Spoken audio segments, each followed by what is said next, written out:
Assalamualaikum warahmatullahi wabarakatuh. Saya Maesari, NIM 202016117178, kelas 2 SCA 1, Prodi Ekonomi Syariah. Pada kali ini saya akan menjawab soal-soal yang ada pada UAS semester 2. 1A, filsafat abad Yunani kuno atau filsafat Helenistik, filsafat abad pertengahan atau filsafat abad ke-8, filsafat modern atau filsafat Renaissance, dan filsafat abad ke-21 atau filsafat kontemporer. B. Filsafat Yunani kuno. Diawali dengan kebangkitan filsafat secara umum karena menjawab persoalan di sekitarnya dengan rasio dan meninggalkan kepercayaan terhadap mitologi atau tahayul yang irasional. Diakhiri dengan penyebaran kekristenan di Kekaisaran Romawi menandai akhir dari filsafat Helenistik. Filsafat abad pertengahan. Periode ini diawali dengan lahirnya filsafat Eropa yang dipengaruhi oleh kepercayaan, yaitu kepercayaan Kristen.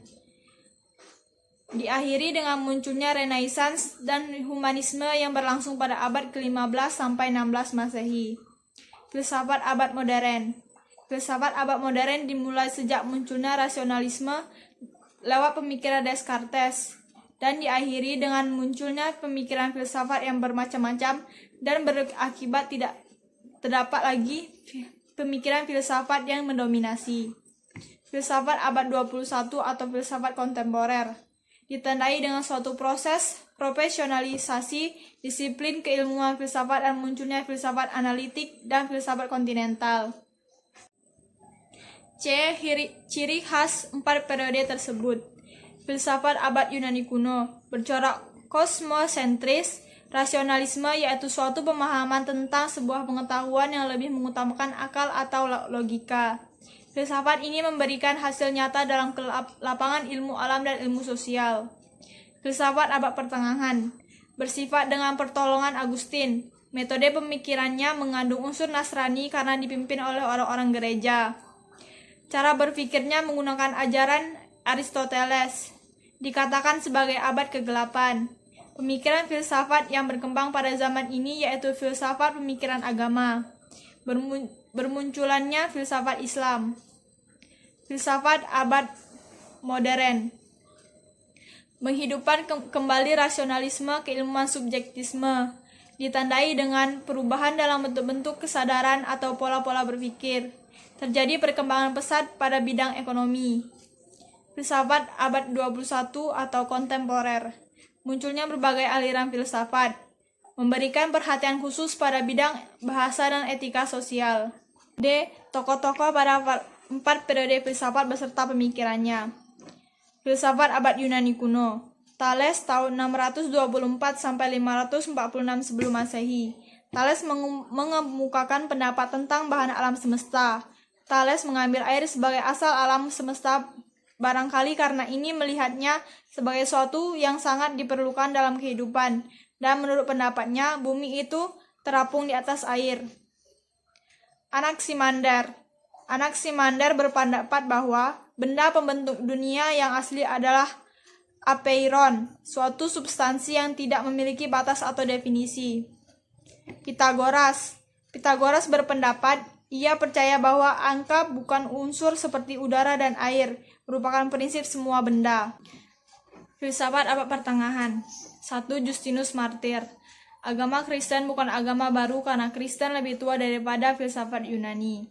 Yang kedua yaitu Agustinus. Pemikiran Agustinus yaitu sifat Tuhan yang paling penting ialah kekal, bijaksana, maha kuasa, tidak terbatas, maha tahu, maha sempurna dan tidak dapat diubah. Filsafat abad modern. 1. John Locke. Seluruh pengetahuan bersumber dari pengalaman manusia. Rasio hanya berfungsi untuk mengolah pengalaman-pengalaman manusia menjadi pengetahuan sehingga sumber utama pengetahuan menurut Locke adalah pengalaman. Yang kedua yaitu Immanuel Kant.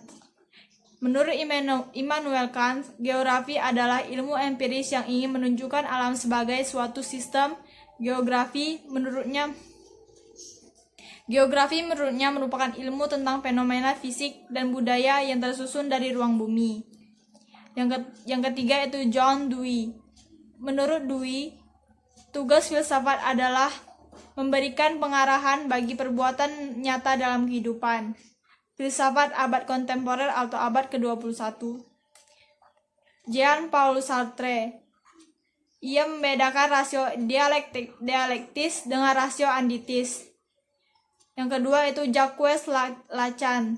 Pendapatnya bahwa yang paling menghambat pengetahuan tentang ciri revolusioner dan subversif karya-karya Freud adalah pandangan bahwa ego merupakan hal yang terpenting untuk memahami pemikiran manusia. Filsafat abad pertengahan sering disebut juga dengan abad ke-8 karena pada abad pertengahan perkembangan ilmu pengetahuan dan kebudayaan di Eropa dianggap mengalami kemunduran dan stagnan setelah runtuhnya Kekaisaran Romawi Barat. Pihak gereja juga membatasi para filsuf dalam berpikir, sehingga ilmu pengetahuan terhambat dan tidak berkembang, karena semuanya diatur oleh doktrin-doktrin gereja yang berdasarkan keyakinan. 2b. Ketika bangsa Eropa mengalami kegelapan, Islam justru mengalami perkembangan yang pesat. Hal ini dikarenakan pada abad ke-6 Masehi, pada zaman Bani Umayyah, Islam menemukan suatu cara pengamatan astronomi pada abad ke-7 dan pada abad ke-8 Masehi. Pada abad ke-8 Masehi telah mendirikan sekolah kedokteran dan astronomi, serta Islam memperluas pengamatan terhadap ilmu kimia, obat-obatan, ilmu bumi, dan ilmu tumbuh-tumbuhan. Islam juga mendirikan penerjemahan berbagai karya Yunani dan menyebarluaskannya sehingga dapat dikenal dunia barat pada masa keemasannya, serta menegaskan sistem desimal dan dasar aljabar. Peran filsuf Islam dalam perkembangan filsafat Islam. Al-Farabi berkontribusi dalam bidang matematika, filosofi, dan pengobatan, bahkan musik. Al-Kharizmi, hasil pemikirannya berdampak besar dalam bidang matematika yang terangkum dalam buku pertamanya yaitu Al-Jabar. Al-Kindi menuliskan banyak karya dalam bidang geometri, astronomi, aritmatika, musik, fisika, medis, psikologi, meteorologi, dan politik. 2c. Al-Kindi menulis banyak karya metafisika, etika, logika, psikologi, farmakologi, matematika, astrologi, dan optik. Al-Farabi, ahli di bidang filsafat dan mendapat julukan guru kedua setelah Aristoteles. Yang ketiga yaitu Ibnu Sina, menguasai bahasa Arab, geometri, fisika, logika, ilmu hukum Islam, teologi, dan ilmu kedokteran. Al-Rusyid, menguasai ilmu fikih, ilmu kalam, sastra Arab, matematika, fisika, astronomi, kedokteran, dan filsafat. Al-Ghazali dianggap sebagai filsuf dan teolog terkenal pada abad pertengahan. 3. Pandangan Islam terhadap filsafat. Islam tidak mencegah orang untuk mempelajari ilmu filsafat, bahkan menganjurkan orang berfilsafat, berpikir menurut logika untuk memperkuat kebenaran yang dibawa oleh Al-Quran dan dalil akal dan pembawaan rasional. Dengan demikian, bahwa filsafat mendapat tempat yang seluas-luasnya dalam Islam. Filsafat dianggap dapat membawa kebenaran, maka dalam Islam mengakui bahwa selain kebenaran hakiki, masih ada lagi kebenaran yang tidak bersifat absolut, yaitu kebenaran yang dicapai sebagai hasil usaha akal budi manusia. Oleh sebab itu, kalau kebenarannya relatif itu tidak bertentangan dengan ajaran agama Islam yaitu Al-Quran dan Hadis, maka kebenaran tersebut dapat digunakan dalam kehidupan. Dalilnya yaitu Inna fi dzalika laayatin liqaumin yatafakkarun, yang artinya sesungguhnya pada yang demikian itu langit dan bumi benar-benar terdapat tanda-tanda kekuasaan Allah bagi kaum berpikir. Quran Surah Al-Jathiyah 4. Di dalam filsafat, idealisme mengajarkan bahwa hakikat dunia fisik hanya dapat dipahami dalam ketergantungan pada jiwa dan roh, yang dimana jiwa mempunyai kedudukan paling tinggi dalam alam semesta. Tokoh-tokoh idealisme yaitu Plato, Immanuel Kant, Pascal, David Hume. Sedangkan aliran materialisme, sebuah paham yang mengatakan bahwa yang dapat dikatakan benar-benar ada adalah materi. Pada dasarnya, semua hal terdiri atas materi dan semua fenomena adalah hasil interaksi material. Tokoh-tokoh materialisme yaitu Demokritos, Julien de La Mettrie, Karl Marx, Thomas Hobbes, Ludwig Feuerbach. 5. Kelebihan dan kelemahan aliran rasionalisme dan empirisme. Kelebihan rasionalisme adalah mampu menyusun sistem-sistem kefilsafatan yang berasal dari manusia, umpamanya logika yang sejak zaman Aristoteles.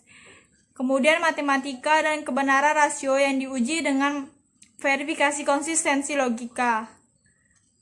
Kelebihan rasionalisme yaitu dalam menalar dan menjelaskan pemahaman-pemahaman yang rumit. Kemudian rasionalisme memberikan kontribusi pada mereka yang tertarik untuk menggeluti masalah-masalah filosofi. Rasionalisme berpikir, menjelaskan, dan menekankan akal budi, sehingga karunia yang lebih dimiliki oleh manusia. Kelemahan rasionalisme. Doktrin-doktrin filsafat rasio cenderung mementingkan subjek daripada objek, sehingga rasionalisme hanya berpikir yang keluar dari akal budinya saja, tanpa memperhatikan objek-objek rasional secara peka. Kelemahan rasionalisme adalah memahami objek di luar cangkupan rasionalitas, sehingga titik kelemahannya tersebut mengundang kritikan tajam, sekaligus memulai permusuhan baru dengan para pemikir filsafat yang kurang setuju dengan sistem-sistem filosofis yang subjektif tersebut. Tokoh-tokoh aliran rasionalisme yaitu René Descartes, Leibniz, Spinoza, dan Wolff. Kelebihan dan kelemahan empirisme. Kelebihan empirisme adalah pengalaman indera merupakan sumber pengetahuan yang benar, karena paham empiris mengedepankan fakta-fakta yang terjadi di lapangan. Sedangkan kelemahan empirisme yaitu indera terbatas, benda yang jauh kelihatan kecil, apakah benda itu kecil atau tidak. Keterbatasan kemampuan ini dapat melaporkan objek salah. B. Indera menipu. Pada orang yang sakit malaria, gulanya rasanya pahit, udara panas dirasakan dingin. Ini akan menimbulkan pengetahuan empiris yang salah juga. Objek yang menipu, contohnya ilusi, fatamorgana. Objek yang menipu, contohnya ilusi fatamorgana. Jadi objek itu sebenarnya tidak sebagaimana ia tangkap oleh alat indera.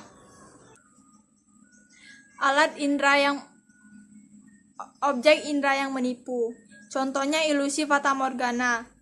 Jadi objek tersebut sebenarnya tidak sebagaimana yang kita tangkap pada indera kita.